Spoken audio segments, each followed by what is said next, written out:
Yo mga idol, kamusta? Sports Talk PH nga pala. Ang update kay Crawford, pag-usapan natin yan mga idol. Ngunit bago ang lahat ay huwag kakalimutang mag-subscribe at i-click ang notification bell button for more sports talk. So isang hindi inaasahang pangyayari nga po ang naganap kanina sa hometown ng pound for pound king Terence Crawford sa Omaha, Nebraska matapos itong tutukan ng pulis habang nasa traffic stop. Ayon sa pulis ay nilabas niya daw ang kanyang armas matapos nitong mapansin na armado at kargado si Crawford at ang mga kasamahan nito. Kaya naman agad nitong pinababa si Crawford ng sasakyan habang tinututukan ng armas. Ang dahilan umano kung bakit pinahinto ng pulis ang sasakyan na minamaneho ni Crawford ay dahil napansin daw nitong wala sa ayos ang pagmaneho ng boksingero. Hindi nakilala ng pulis na ang boxing champion na pala yung tinututukan at dinadakip niya. Pero maayos naman na sumunod ang kampiyon sa utos ng pulis sa kanya. At sino ba naman ang hindi susunod kung tinututukan ka na?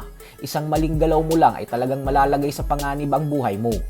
Pero ganun pa man nga po ay napag-alaman ng pulis na lahat ng armas na dala nila Crawford ay legal at may mga lisensya. Kaya naman agad din itong pinakawalan sa mismong eksena at binigyan na lamang ng ticket ng dahil sa reckless driving. Stepping out, seatbelt. Step out. You opening the door. You can take I'm mine opening the off door. of me right here on my right. I'm keeping my fucking hands up. I'm not reaching for no gun, bro. Step out. Can I move my phone? Yeah, that's crazy.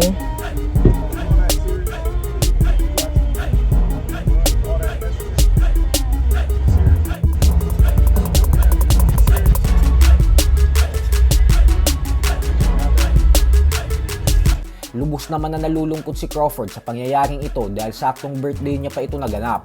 Tapos nasa Omaha siya ngayon dahil kakatapos lang ng kanyang Heroes Parade kahapon na siyang dinumog ng libu-libong fans niya at mga taga-suporta.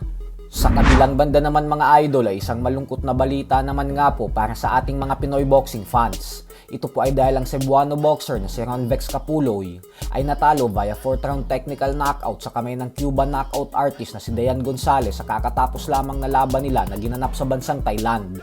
Kitang-kita kung gaano kalakas ang naging patamang suntok ng Cuban fighter sa ating pambato na siyang tumama sa panga ni Capuloy dahilan kung bakit bumagsak agad ito sa second round.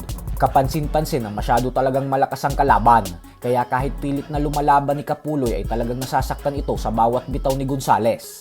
Pagdating naman sa round 4 ay muli na namang bumagsak si Capuloy, pero sa pagkakataon na ito ay mismong corner na ng ating pambato ang sumuko at nagbato ng tuwalya. Dahil sa pagkatalong ito ni Capuloy ay bumagsak ang kanyang record ngayon sa 13 wins with 10 knockouts at 4 na talo, habang si Dayan Gonzalez naman ay umabante na ang napakalinis na record sa 18 wins with 16 knockouts at walang talo.